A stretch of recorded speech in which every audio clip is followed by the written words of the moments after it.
Mike, I want to ask you, are you pro-vaccine or are you against the vaccine? And tell us why. Okay, so I am pro-vaccine. I have been vaccinated. I got Pfizer. I'm double vaxxed up. Why? Man, so I have family members who had COVID. Okay. No one passed away, thankfully. But I do know people who passed away from COVID. So I do think COVID is real. I've seen people say COVID's not real, so I don't subscribe to that. Do you think COVID was created? I think everything was created. I think all diseases come from a lab or natural, but someone says, oh, we can use this to do this. So I do think it wasn't, like, I do believe COVID was created or manufactured somewhat. But as far as the vaccine, I think I just trust. I know that we shouldn't trust everything. Trust who? I take Dr. Fauci at his word. I'm not a scientist. I don't study medicine. Okay, so Dr. Fauci aside, because you know we discussed like several topics, and you are a very you're very educated on a lot of worldly issues. So I'm going to ask you, what research have you done outside of Twitter or social media? Like, what information have you looked at? So damn, I wish I had the name of the articles and where they were from. But I did read articles about the whole process of what a vaccine is, period. Because I've taken vaccines my whole life. I've never questioned the vaccine I've taken, like the flu vaccine. So what is a vaccine? So I had to look that up. Okay. And then I looked into what the COVID vaccine, mRNA, like that process. And then outside of that and reading, I don't know, you guys know what Clubhouse is? I got Clubhouse. You got Clubhouse? So I've been in some Clubhouse rooms with anti and Tell pro. Me, you should have tagged me in so I could. Yeah, I wish I would. Yeah, so with pro and anti-vaccination people, just giving the education of it. And once you get that, you kind of have to decide on your own, because if you're only educated to a certain level, and these people are, this is what they do. Right. So, I come to my own conclusion, and yeah, so that's why I'm pro-vax. So, I'm actually pro-vaccine, and that's what I keep telling my hosts. Is your thing just a timing thing? Like, it's not necessarily the timing. Based on the research I did, it's not a vaccine, right? So a vaccine protects you from that disease, right? I feel like they're lying to the public, and I feel like they should tell people, like, you may understand the concept behind the fact they really don't know how good this vaccine is. Right, yeah. But a lot of people don't understand that it's an experiment. Right. That's what I don't like. So, because the typical time for a vaccine is much longer. For a vaccine to get approved is usually like 3 years. Right. And they did this in less than 18 months, right? Mm-hmm. Okay. Right. So, and I have had some people like, oh, well, with science and things like that. But if science was that advanced, then we would have a cure for AIDS. I heard that. We would have a cure for AIDS. We would have a cure for cancer. We would have a cure for things that's killing people at a higher rate than COVID. Yep. Keep in mind, my mom had COVID too. My mom is vaccinated, so it's just a discussion. Like, it's not an attack. I feel like people should make their own individual choices. I just wish they read the right information, right? So for me, as a nurse, the CDC is null and void, right? Because I've been in the healthcare field for over 15 years. And for 15 years, we had standard precautions, and we had universal precautions, and we had infection disease precautions. And when COVID came out, the CDC abandoned all of them. They told us, oh, you don't got to follow the rules we've been following for 50 years. Do it this way, right? So, one, just like with anything, with any relationship you have with somebody, that's based on trust. Mm-hmm. Once that trust is broke, so you already showed me, the CDC, that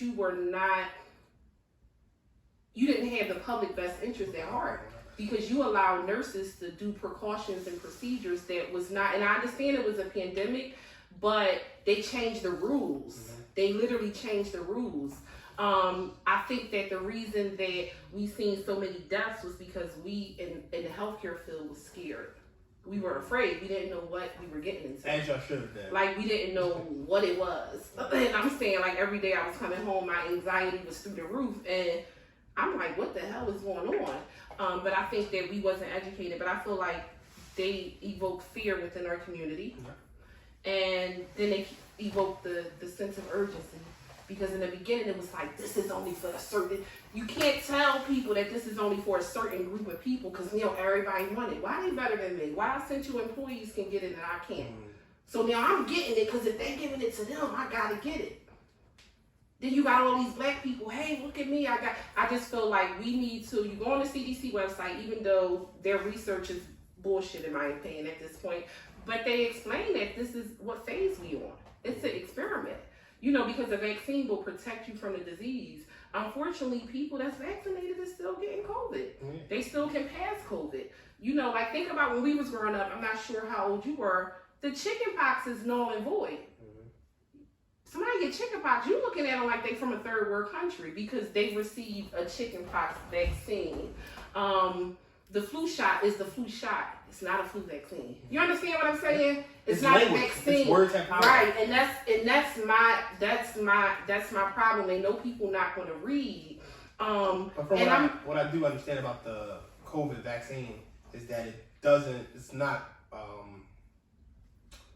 they're not promising that you won't contact. It's just lowering your chances. Call it the COVID shot then. Yeah. Call it the COVID shot. You have more of an issue with the language and the presentation. Because I feel like, first of all, I feel like they need to be, again, I feel like it's education. Like I'm an author, so I'm big on reading, I'm big on educating. Like I was telling you, like, okay, you can't be a teacher traditionally, but like I teach authors to write their book. Okay. So I created like an avenue to teach. So it's a form of teaching. Like read, like the information is there, and it angers me that we allow social media or what the media say. No offense, I stopped watching TV because once you kind of realize that it's all programmed right. So you telling me you want me, like, or a person that was coming, you telling me everything you heard on TV. Give me some real solid facts. You can't. Like they told us that it was hitting us. If you do the research when you leave here, I can guarantee you that it's bigger races that is affected by COVID than us. But that's not what they told us. They told us it was hitting the African American community the hardest. Why did they say that? Because they wanted to create the urgency for us. So I feel like it's bigger, higher ups that want to see what happens with this vaccine. And I feel like people should knowingly know that when they get it. It ain't that you shouldn't get it, because my mom got it, my grandma got it, half my coworkers got it, but I feel like they should know. I feel like it's deceptive. It's like people thinking that they got a cure because they want their life to go back to normal, and then right before they get it, you sign them this paper and literally telling them, if you die, you can't do nothing. Huh? I don't disagree with anything you're saying as far as like the words and the language. I think that is important. I think when you create panic, people push everything. People remove logic. Right. When you create panic, and I don't have a problem with that at all. I think my only problem is just the people who, like, I am 100%. Like, you should question everything. Like, right. Nothing is as it seems.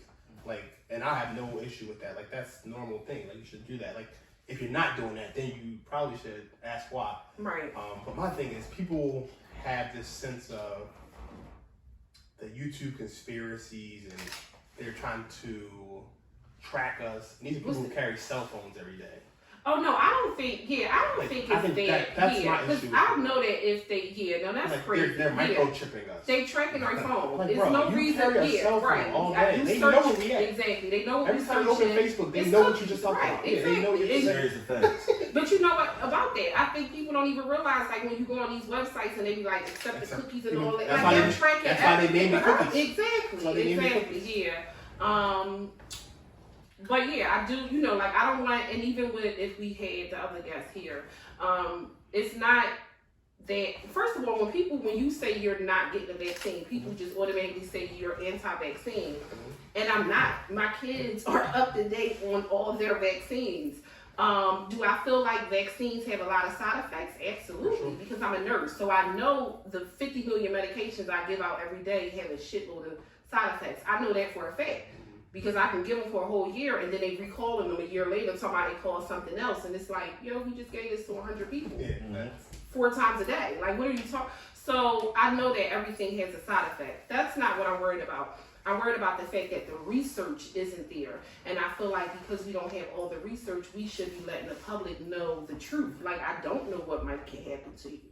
You know, like with the Johnson & Johnson, people developing blood clots. Like, let people know, because there's some people that's high risk for blood clots already. Yeah. So now you just put them in a higher risk, and they was trying to prolong their life and save their life, but now they jeopardizing a blood clot to go to their brain. So it's just like, let people know we don't know all the side effects, we don't know all the risks. Like, I'd rather you keep it decent. That's just me in general. But like you said, that's stuff they usually find out in the trial, right? Your trial, and since they pushed everything up, they pushed it, now right? They're feeling that, right? Like, cause I had pulmonary embolism. I feel like they should pay people though. Yeah, I haven't had any side effects other than a sore arm. Right, which is normal. My wife got her first shot and she had a sore arm. My brother when he got his second shot. The second shot normally give it. He had like 24 hours. Normally get symptoms. He had like cold sweats and stuff like that. That's normal. But yeah, like outside of that, I don't know anyone who's experienced anything past that, thankfully. And that's not to say that people don't. And I think that's one thing you said. Like, most times when I speak on things or when I'm talking to people, I have to realize that I'm coming from a privileged point of view because I do the research, or I've listened in on people who quote, this is what they do. Right. So I think like that's just one of the things you just have to acknowledge. And it's like, yeah, like when I had those conversations with people, I'm thinking like, yeah, I totally see your points. Yeah. You know? Like my family, like right now, my mom's household, like my mom, everybody in the household right now is like 65 going on probably 70 right now, and everybody there got the vaccine. My aunt from Hawaii came here. She got her first shot and her second shot. My dad and my mom is getting their second shot next week. Everybody got their vaccine, so no side effects so far. So Ron, why haven't you got your vaccine? Me personally, I just want to wait at least a year for the vaccine to actually be out. I know that probably don't make. Real quick, do you think employers are going to require the vaccine? I think they are going to require it. I talked about that today because I was at the job. I think they are going to require it. And I was talking to them. And if they require it, you're going to get it. Because we gonna have to. Our job is already subtly pushing it. Yeah. My job ain't subtly. They're pushing it. But I'll be unemployed. But like, I have mine. You saying that because you got ODW production and this shit. As you should. Like, yeah, I understand that though, but no, I did talk that today. I think it is leaning towards that. They're gonna make this mandatory for us to get that. Now I don't know the legal legalities, whatever, I can't even pronounce the word, but I don't know like the legal aspect of things.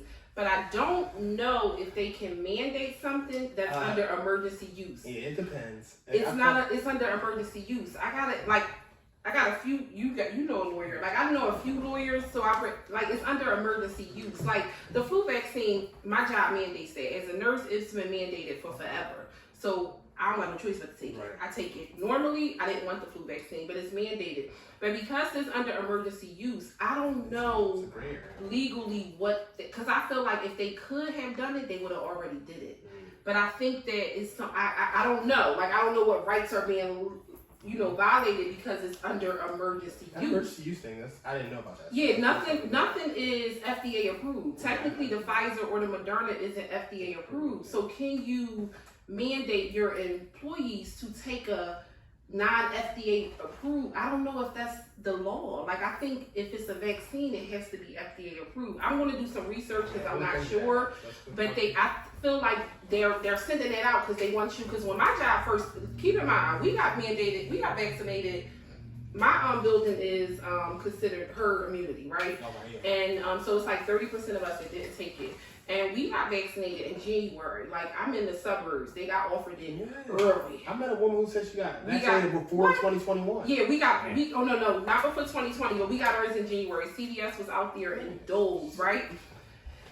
When they first told us about it, it was, and I declined it. My employer, now keep in mind, I'm the only, it's another black nurse, so I'm the only eyeball, right? So I'm like, I don't want it. My boss calls me. Hey, this is a wonderful opportunity. We don't know when we're going to get it again. This and that. I'm like, okay, Katie, that's fine. I want it, right? February. People that, because I guess she gave the same spew to everybody else that said they didn't want it. A lot of them decided they was going to take it. Then they coming to me because they reading the form like, damn, deaf. I can't sue nobody for not CVS or the CVS, releasing liability, the job releasing liability, the government releasing liability, you on your own. So now I'm like, listen, okay. So they sent out another email early February that, they're coming back again. So this once in a lifetime opportunity is now given to us again in February. Take advantage of it, right? So I'm laughing because the reality is I'm a businesswoman. I know about marketing. I know about persuasion. Y'all full of shit. Yeah, for sure. Like, y'all full of shit. And sure enough, we had another one-time clinic the end of February. And now they saying they ready to work it out to where as though they got a whole deep freezer. Because I'm working, now they got a deep freezer. So y'all preparing to actually get the vaccine yourself. But back in January, y'all told us it was a one-time opportunity. Take advantage of it. So I feel like it's all like bells and whistles. I don't feel like there's nothing wrong if you get it, but just know your risk. Like, sure. if you want to get it, like, by all means, my mom got it. She know I was against it, but I respect my mom's wishes. She had COVID, not me. Like, you know what I'm saying? She sat in that hospital, but I feel like the jobs is just like, they pushing it because... It'll be interesting to see what jobs do. Yeah, I'm interested too. The thing, like, I'm a nurse, so, we supposed to, when we go through nursing school, we supposed to tell people the side effects, right? But I hate medicine in general. So I think that's why my stance is what it is. But that's because I gave out too much medication, and again, I seen the side effects. Like, there's no reason I'm giving a pill to treat one problem and it's giving somebody liver disease or kidney disease or something like that. So, and I understand like the concept behind doctor's offices, like where you went at got a cut for giving out Pfizer, and where we go at might get a cut for giving out Moderna, so something like that. And I just think, like, when we understand that, it's still a business. The pharmaceutical industry is a business. The money, right. So that's why I say we can't say, oh, they did such and such because the fine print was there. You chose not to read it. So that's my whole stance. Like if our co-hosts decide to get the vaccine, you decided to get the vaccine, but do it because based off of your own research. So I feel like it was really holding me up. It makes sense in my head though, but we taking this COVID test every single week. Yeah. And that's like every time I come back negative, it's like that's backing me up from not getting the vaccine. Right, a whole year. To be honest with you, we're getting tested every day. It's over a year. Okay, so now, thank God I'm not in direct care nursing no more, right? So after our first sweep, the pandemic hit us in March, right? It hit us in March. My unit had got changed in March. So normally I worked on a rehab floor. I got transferred to another unit, and 2 weeks later, pandemic hit, right? They decided to change that new unit into the COVID unit. So I'm on a new floor, new unit, but it's the COVID unit now. I come in one night from work, and I got about 20 patients with fevers. All got fevers. Okay, give them some Tylenol, give them some Motrin. It's not working. Give them some more 4 hours later. It ain't working. I'm like, these motherfuckers got COVID. Like, excuse my French. Like, they got COVID. Next night I come in, they like get urines on. I'm not getting urines on 20 people. They have COVID. These aren't UTIs. This is COVID. I'm battling with nurses because this is COVID. Like, y'all not here during the day because I done pumped them with so much Tylenol that's legally allowed that during the day they're fine. They're not breaking their fever again to evening time. So, okay, I was off of work for a few days, my scheduled day off. I come back, they all come back COVID. We went from maybe 18 positive patients to 60 within 2 weeks. But that's because, again, CDC changed the infection control policy like in the middle of a pandemic, So we went from 18 residents to 60. Every night for 2 months I was going in there. Not only was I like colding people every night somebody was COVID. Every single night somebody was COVID. You wasn't guarded up or nothing. I was. What? Is this when they still were telling you can reuse your mask? Well, the first 2 weeks, it took 2 weeks before COVID got there. So that first week when people was wearing their mask, people still were using their masks. That's what I'm saying. Like, they're still reusing their masks. Yeah, I remember, like, I was watching It's a documentary on Yeah, Amazon they're Prime. still reusing their masks. A lot of people are still reusing their masks because we don't know if we're going to get more. Yeah. So we're still, some facilities are still reusing their masks. But in the beginning, my job actually is people suing my job. My old job actually told people they couldn't wear a mask the first week. Wow. Now, if it's on Facebook, I'm pretty sure you go back to March of last year. I kept telling people, like, this is something more so airborne. Because, again, I'm reading what's already out there. Mm-hmm. This seemed airborne. Like, this is not the typical thing. So, I had got the cloth masks. They told us we couldn't wear them. The next week, we was allowed to wear them. Half the nursing staff was sick. So, working on that unit, nobody wanted to come up there because everybody was afraid. It was the COVID unit. I worked there for 6 months straight. I was at that job for like 6 years. I left after because I kept telling my boss every day, like, I'm out of here, I'm out of here, I'm out of here. I will get y'all through the pandemic and I'm done. I got them through the pandemic and I left. So we lost maybe half our residents during that time. So we lost a lot of residents. But I also seen, we lost a lot of people, good people. Like, it hurt. You had to numb yourself once again to not mentally deal with it. But with that being said, like, now that I'm out of it, it was people that was pushing 100 that beat that shit. Mm-hmm. Like, I'm looking at, like, we lost people, but we got more people that beat it. And we talking about geriatric people with 20 pre-existing conditions. Wow. That's on 60 pills a day. You understand what I'm saying? So it's like, I think I'll take my chances. So hold on, so that's what I'm saying. So you're going to LA, but I think CNN just posted something today, like 2 hours ago, saying that a couple of countries that you can't travel to because of COVID-19 is going up. Oh yeah, I'm sure. It's going back up in here too. Yeah. So, like, last question, real quick. So, do you believe the ships, like the cruises? Yeah. So I'm hearing, please correct me, if you do a cruise, you have to be vaccinated. They actually do a cruise. I saw that too. Yeah. So they haven't passed it. They haven't confirmed it, but they're insinuating. Yeah. Hey, so that shit. If you like, but I don't blame them because you in close proximity with people. Not to mention, wasn't those were the super spreaders that began. Right. Yeah. They was like, and they had to like. In the beginning, the cruise had got stuck at sea because everybody got sick. They had to stay out there for like 2 weeks. They had to like transport them oil and stuff. Yeah, it's different, man. All right, we about to close it out. So what they say if we had to get vaccinated to go to like another city or something like that? Not another city, but to travel like on a plane. Well, like I'm going to DR, right? So like you gotta get a COVID test within 72 hours to go there, and then coming back you gotta have one within like 72 or 48 hours. But okay, so real quick. Well, no, I'm finished. Nah. But that's I got a question on that. I got a question on that too. No, that's how it is in your DR. test that you have to do 72 hours. Can you use the University of Penn test? I don't know. I was wondering that too. You can. Because the University of Penn test is a saliva test. It's just a saliva test. And they want a lab? I don't know, but it's also it's no real. That's another thing about like the whole testing thing. There's no real uniform way. Like when I went to DR last time, when I got the DR, when you go to this was in August of 2020. I think they do a rapid. Don't they? They do a rapid when you get there. Oh, they'll give you if you didn't take a test beforehand, they'll give you a rapid when you get there. Okay. But now I think the airlines, because basically what happens is somebody explained to me. I try not to be long-winded. But if you get there and you test positive, like you're basically in DR, you can't leave the airport and you have to quarantine for 10 days. And you can't fly back to America because America won't let you back in. Right. So America's basically like, we have to protect ourselves. So if you don't have a negative, you can't even go. And at that point, they were still allowing you to go. So, and the airlines was basically saying like, they got to pay for you to come back. It was like a whole thing. So.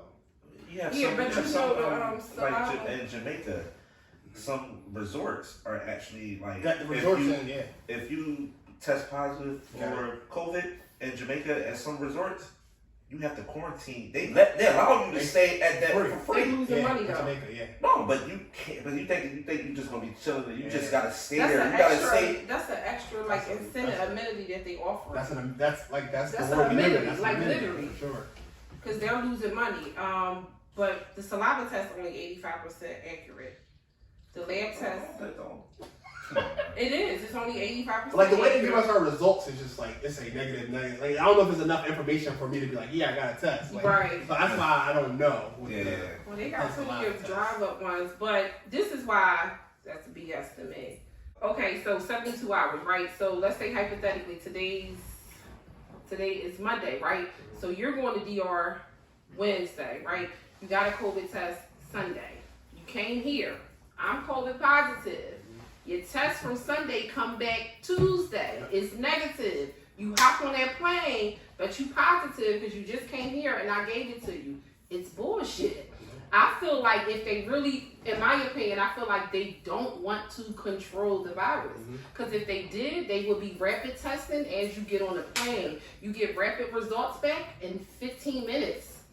They already tell you to come to the airport hours early. You sitting waiting. Rapid tests as they get on the plane. 85% chance versus 72 hours prior. You know how many people the average person's in contact with in 72 hours? So I really feel like America doesn't want to. It's money in us getting COVID. It's money in us going to hospitals. It's money in us taking this vaccine. It's money. They don't want to really control the disease. And that's ultimately why I'm not getting the vaccine. Because how they're doing things, if they wanted to control COVID, we been could have controlled this joint. We been could have. You know, like you telling me it's safe for me to sit down and eat 6 feet away, but then I can't go and do certain activities. It makes no sense. So again, everything they have decided to let us do has only been based on money. Yeah, I agree with that. It only been based on money. It ain't been for our leisure. It only been money. Democracy and capitalism. Right.